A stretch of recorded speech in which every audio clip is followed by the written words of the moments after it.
A very good evening. You're watching Primetime News live on Newsfirst with me, Mahina Bongzo. Good evening. I'm Shine Jarampati. Let's start off with a look at tonight's headlines. Price of domestic gas cylinder to increase from midnight.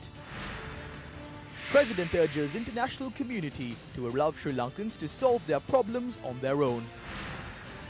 Former President challenges statement by Minister Mangala Samaravira. Father arrested for electrocuting son to death in Mathura. Angelo Matthews dropped from ODI and T20I squads for England tour.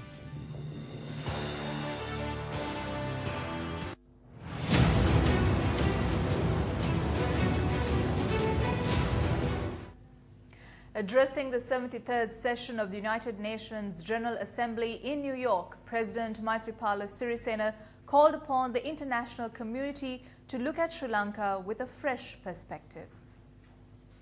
The 73rd sessions of the United Nations General Assembly commenced early this morning with the participation of a number of heads of state and heads of government. This year's theme of the UNGA session is making the United Nations relevant to all people, global leadership and shared responsibilities for peaceful, equitable and sustainable societies. Representatives from 193 states are attending the General Assembly. One of the world's strongest terrorism groups was eradicated by the armed forces of Sri Lanka. It is thanks to that achievement that Sri Lanka remains an unbroken, non-divided country with permanent peace. We have achieved a lot during those 10 years. As 10 years have gone by since the end of the armed conflict, I request from the international community to look at Sri Lanka in a new perspective and with new ideas. I appeal to all of you to adopt such new ideas and perspectives to help the economic development and prosperity of Sri Lanka that has experienced a distressing armed conflict and where now peace and national reconciliation are fostered, where human rights are strongly protected, where everything is done to ensure non-recurrence of an armed conflict. With respect, my request here is to let us solve our problems. Independence of a country is very important. I request assistance and cooperation of all of you to carry out our humane mission to strengthen our democracy and achieve our noble mission while protecting our national independence. With the hope of bringing you details from the President's journey to the United States of America, I am Chaturanga Hapuarachi for News First, reporting from New York. President Maithripala Sirisena met with the Prime Minister of Malaysia, Dr. Mahathir Mohamad, on the sidelines of the UN General Assembly. During the bilateral meeting, Malaysian Prime Minister said Malaysia will extend its support for a housing project in the Western Province. In more news from New York, Donald Trump, the American president, urged other nations to reject globalism and embrace patriotism at a speech to the United Nations. In less than 2 years, my administration has accomplished more than almost any administration in the history of our country. America's so true.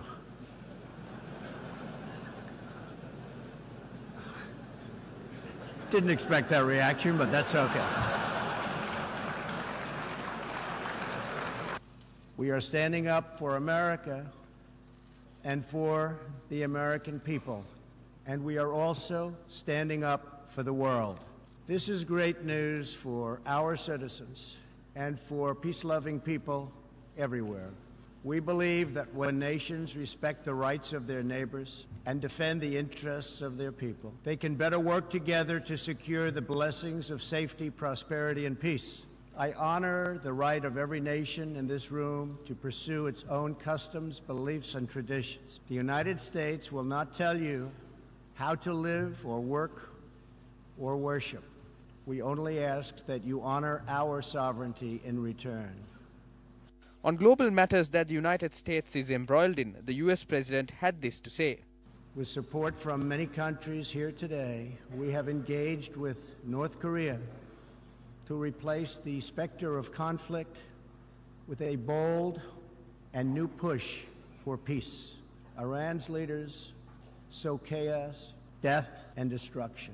They do not respect their neighbors or borders or the sovereign rights of nations. Instead, Iran's leaders plunder the nation's resources to enrich themselves and to spread mayhem across the Middle East and far beyond.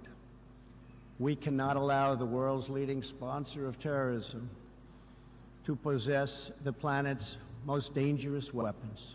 And we ask all nations to support Iran's people as they struggle to reclaim their religious and righteous destiny. The United States has just announced tariffs on another $200 billion in Chinese-made goods, for a total so far of $250 billion. China's market distortions and the way they deal cannot be tolerated. Currently, we are witnessing a human tragedy, as an example, in Venezuela. More than 2 million people have fled the anguish inflicted by the socialist Maduro regime and its Cuban sponsors. Not long ago, Venezuela was one of the richest countries on earth. Today, socialism has bankrupted the oil-rich nation and driven its people into abject poverty. As part of our reform effort, I have told our negotiators that the United States will not pay more than 25% of the UN peacekeeping budget. Only when each of us does our part and contributes our share can we realize the UN's highest aspirations. We must pursue peace without fear, hope without despair, and security without apology.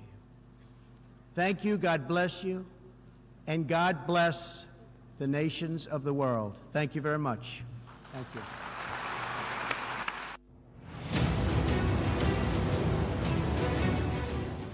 Now on to news from here at home. The price of a domestic gas cylinder has been increased by 195 rupees with effect from midnight tonight. The Consumer Affairs Authority said gas companies were permitted to increase the price of a gas cylinder.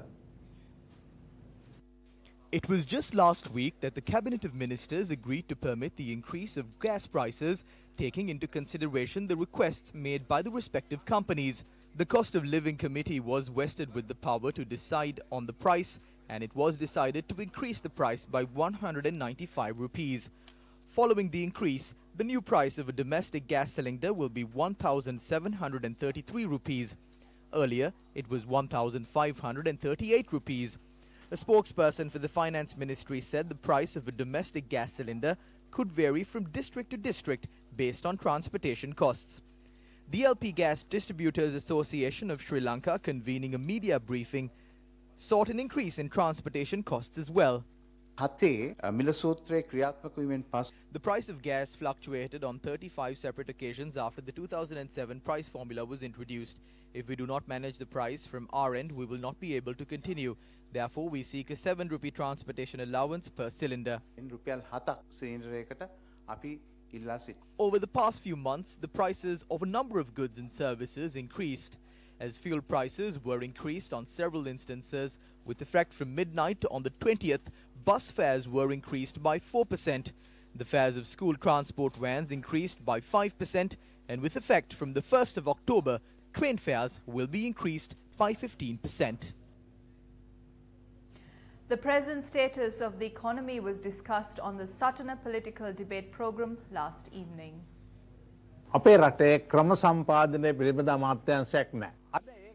We do not have a Ministry of Planning. There is only a committee under the purview of the Prime Minister. There is no vision. There has to be a special team with a proper vision about the economy.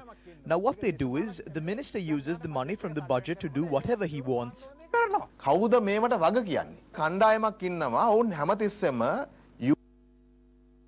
Who is going to be held responsible? As soon as a UNP government comes into power, there is a team who will appear out of nowhere, make all the decisions relating to the economy and leave when the government loses power. The problem is not them leaving.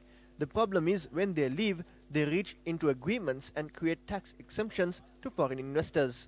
One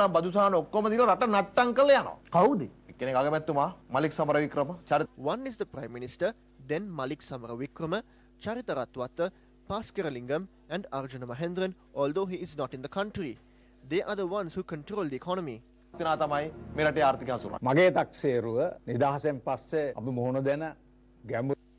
I think this is the biggest crisis we are facing after gaining independence, but people do not know that. The parliament doesn't know that. Attention was not paid to the decline of the government revenue. When Madam Bandaranaike handed over the country to J.R. Jayawardena, the revenue was 24% of the country's GDP. Not a single government nor a leader was able to reach the 24% target. This is the cause of the crisis. Then there is 2 million tourists arriving in the country, but the revenue is just 3 million rupees. The solution to the problem is always obtaining loans. Prime Minister Ranil Wickremesinghe commented on the current state of the economy at an event held in Kurunegala today. This issue will aggravate further because we need to service debt. Around $3,000 million of debt will be paid off this year, and next year around $4,000 million will have to be paid off. So we have inherited the sins of the past. We have to increase the debt without borrowing anymore. If we are to successfully tackle issues such as the dollar rate increasing, we will have to convert to a fully export-led economy. We will create investment zones. We have already allocated 800 acres in Bingiria and are searching for lands in Mawatagama. According to my knowledge, 2 factories have already been constructed in Kuliapitiya. In Biagama, I created a free trade zone, and once its construction was over, so many other industries had been developed. Residents in areas without any industries rent out their lands as container yards and earn a living. That too is a lucrative business. We will transform Hiranovilla into a tourist zone. The development, which started in Colombo, was then carried out in Gampaha, and eventually it will reach Kurunegala and Kandy as well. We will extend the development in Colombo until Kalutara and create a trade zone of 1,000 acres. That is how we will generate money.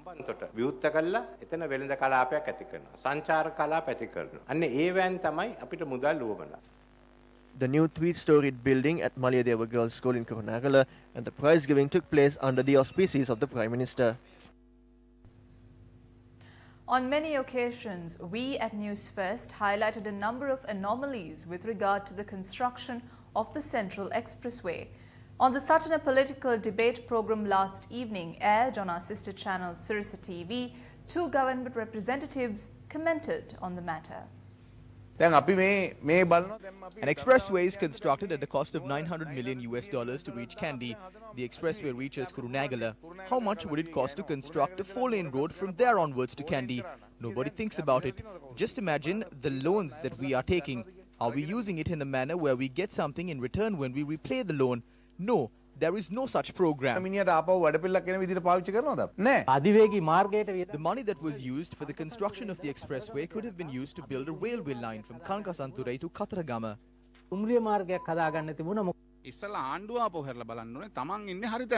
The government should take a look back and check if they are in the correct place. They should check if those appointed to hold positions in the government are the right people. What qualifications do they have to handle the economy? They handed over the Ministry of Finance to Mangala Samarveera to please everyone. How can a finance minister take control of the Ministry of Mass Media? It is either the Ministry of Finance or Mass Media. Those who are involved in making critical decisions about the economy should have a plan and a vision. We do not see that being done by the government. Has the government collected resources? Has the government collected resource people who are qualified in different sectors and industries? No. Instead, the previous government appointed the brother-in-law to the airline, and when Ranil Wickremesinghe came into power, he appointed the younger brother of his best friend. It was evident that their intentions was to fulfill their needs and not serve the country, nor to find a solution to issues at hand. The national list was used to appoint the learned and qualified leaders. Now the national list is used to get the close associates and relatives who were defeated in elections to come into power. Now they all have ended up in ministerial positions. Certain positions are filled by the classmates, schoolmates and relatives. Some cannot even walk and function properly. Chairmen of certain organizations are 70 to 75 years old. It is clear that there is no plan and a vision to build the country.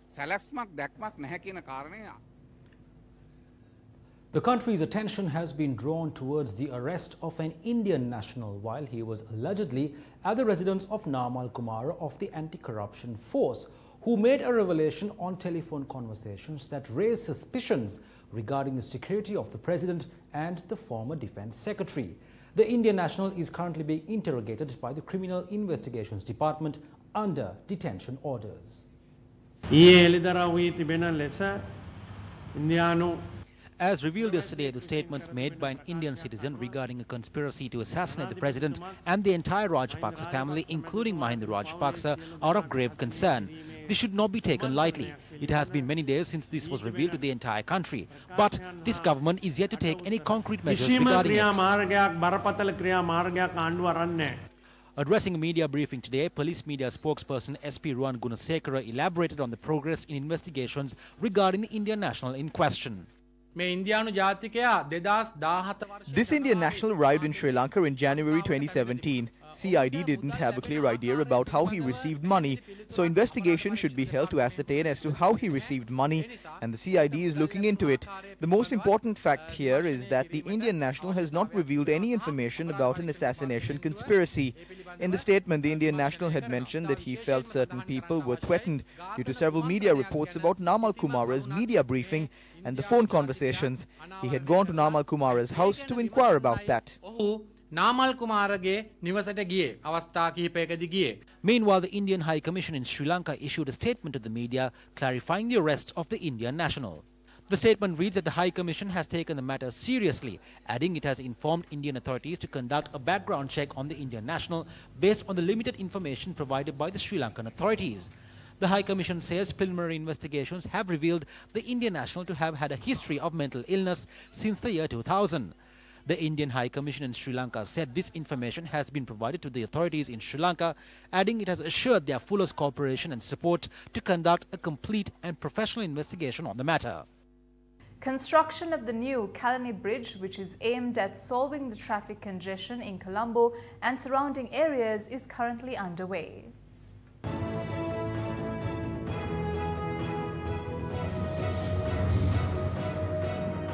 Heavy traffic is always reported during the rush hour when vehicles attempt to enter and leave Colombo via the Kalani Bridge. The new Kalani Bridge project was launched as a solution to this in 2014, and the 3-kilometer-long bridge will be Sri Lanka's first ever state-of-the-art suspended bridge. The 6-lane bridge will run over the Kalani River with necessary interchange and access roads. The Japan International Cooperation Agency is providing a financial assistance of 35,020 million Japanese yen for the construction of this bridge. The government has claimed 12.9 hectares of land for this project, and the bridge will link to the Colombo-Bandaranaike Expressway as well. Construction is to be completed in 2020, and the 300 families removed from the area were resettled in the Laksanda housing complex in Vallampettiya in April this year. Our objective is to complete construction by December 2020. The project is taking place in 2 separate phases. The first is the steel section and the second is the concrete section. The project progress is at 28%. 6% of the steel section is pending completion. We will complete it by December 2020. Convening a media briefing today, former President Mahinda Rajapaksa commented about a statement made by Minister Mangala Samaravira. Responding to a statement made by Archbishop of Colombo, His Eminence Malcolm Cardinal Ranjit, about human rights, Minister of Finance and Mass Media Mangala Samaravira said, quote, "The Cardinal always seems to get things wrong in trying to be a populist," unquote. We'd like to know if this is a stance of the government. He expressed the stance of the government because he is the Minister of Finance and Mass Media. So we'd like to know if this is a government stance. The President is overseas, so the Prime Minister has to make a statement. We see this as a very bad example. Journalists questioned the former president.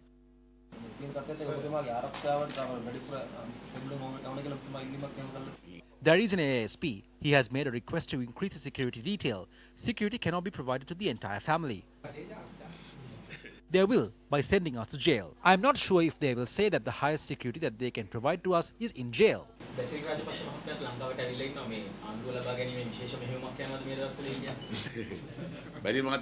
I think he landed in Sri Lanka yesterday. I haven't met him yet. No, there is nothing special like that. I'm meeting him as a brother. The foundation stone for the 1298th model village under the Samata Sevena Yali Pibidena Udagammana program was placed today under the auspices of Minister of Housing and Construction Sajid Premadasa.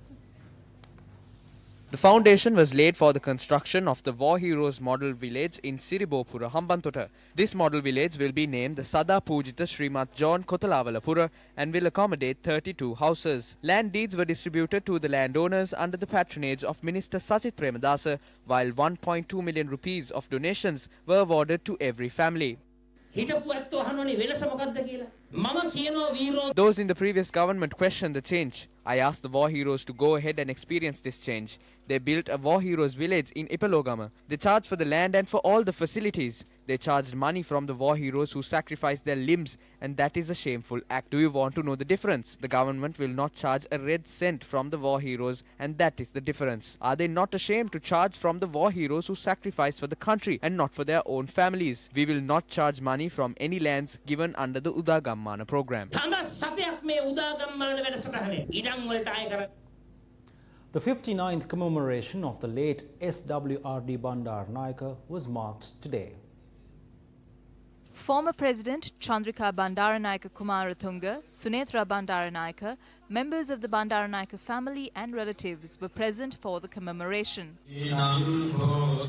Following religious observances, floral tributes were made at the Bandaranaike Memorial. We speak of Sri Lanka, witness,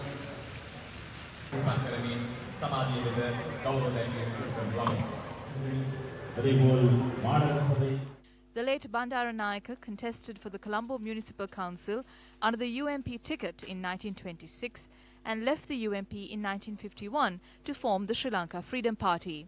SWRD Bandaranaike was the fourth Prime Minister of Sri Lanka, serving from April 1956 when his party, the Sri Lanka Freedom Party, won a landslide victory at the general election until his death at the hands of an assassin in September 1959. Another program to commemorate the late SWRD Bandaranaike took place in Horana today. The late Bandaranaike did not loot from the people. When he passed away, he had already pawned his house located down Rosmith Place. When Dudley Senanaike passed away, he only had 90 rupees to his name. Do we have a group of leaders of that caliber?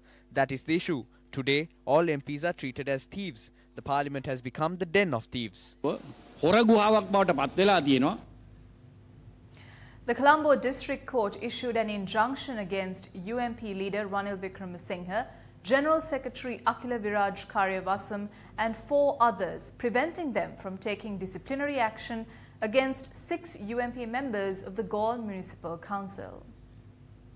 The petition filed by 6 UNP councillors including Anwar Azwar Mohammed, Roshan Latif, Mohammad Roshan, Mohammad F. Nisan, Mohammad Siraj and Mohammad Milami was considered by Chief Colombo District Judge Janaki D. Alvis today, and the injunction was issued thereafter. The court issued an order to send out notices on the respondents including Prime Minister Ranil Wickremesinghe to appear before court on the 10th of October and present facts. Although the United National Party secured power in the Galle Municipal Council, councillor representing the Sri Lanka Podujana Perumana was appointed as the mayor. The UNP councillors in their petition claim that steps were taken to initiate a disciplinary inquiry against them for allegedly supporting the SLPP member to become mayor. The petitioner stated that as the mayor was elected on the vote of the majority of councillors, it would be illegal to hold a disciplinary inquiry based on accusations that they had supported him.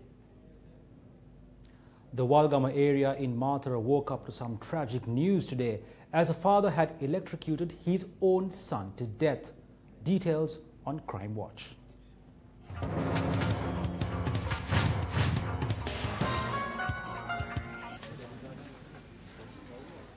The brutal murder had taken place at around 11 last night. According to police, a long-standing personal dispute between the father and son was the result of this murder. The victim was a 29-year-old bachelor from Walagama and his father was arrested over his murder. The suspect was in remand custody some time back for allegedly killing his eldest son as well.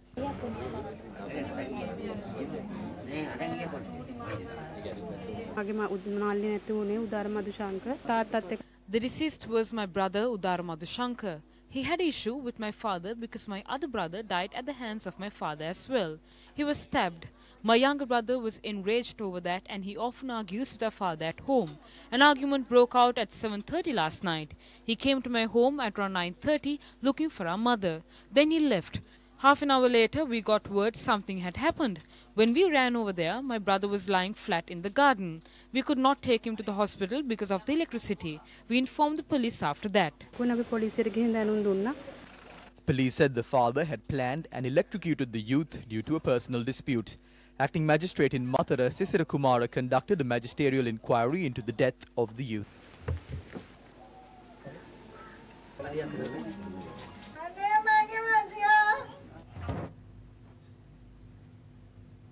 In more local news, the number of human skeletal remains recovered from the mass grave in Mannar has risen to 144. Skeletal remains were discovered earlier this year at the proposed Sathusa construction site in the Emil Nagal area in Mannar, subsequently leading to investigations being launched into the discovery. Senior archaeologist Professor Raj Somadeva of the Kelna University, who is participating in the investigation's forensic aspect, had previously observed that the site had shown both the methodical placement of bodies as it is in a grave, as well as irregular positioning of skeletal remains. It must be noted that excavations have taken place only across 35% of the total area of the mass grave. The excavation at the mass grave in Mannar was temporarily halted for a week due to urgent official duties. And in sports, a look at some cricket news. Former Sri Lankan captain Angelo Matthews and Kusal Mendis have been dropped from the Sri Lanka's ODI squad against England.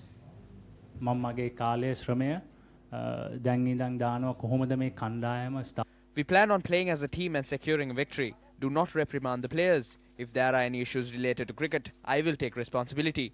Action will be taken against players who violate discipline. We do not wish to lose. We are cricketers and we make an effort to achieve what we want. From 2017 to date, former captain Angelo Matthews had played 22 ODI matches and amassed 888 runs whilst becoming the highest run scorer in the recent series against South Africa. It is questionable as to why he was dropped from the ODI and T20 squads. Since the 2015 Cricket World Cup, Sri Lanka cricket had tried out more than 51 players. And rather than taking a collective responsibility, is it ethical to burden Angelo Matthews alone with that responsibility? Let's now take a look at tonight's illustrated news by cartoonist Asanka Ladwaheti.